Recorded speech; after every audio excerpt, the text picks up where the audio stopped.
民党的党主席朱立伦拢无沟通，就征调着行政院的前院长张善政来参选桃园市长。国民党桃园市议员呛这个朱立伦伤自大、伤占大路，甚至国民党这个里长连署要来退党。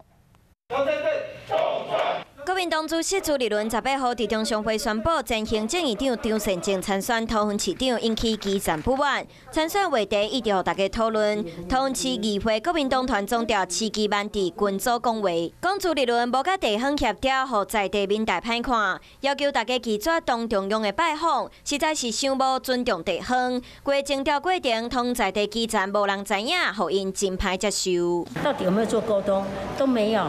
所以我觉得朱立伦这个主席啊，真的是太自大了，自以为是，把地方民意代表把我们大家一起动罪上。第一时间就有里长打电话说，他们要召集20个以上的里长，全部要来退党，不但要退党，而且还要带枪投靠。代志也未解决，即马佫传出有所在位里长要联署做回退党。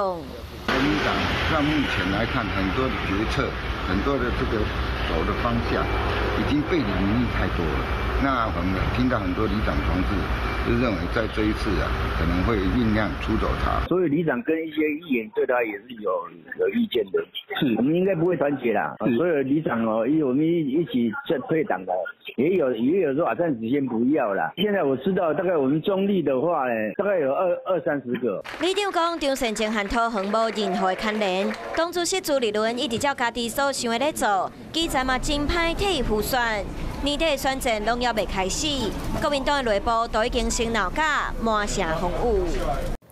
我是吴依璇，想要跟我一起看新闻吗？现在就打开华视的 YouTube 频道，按下订阅，还要开启小铃铛哦。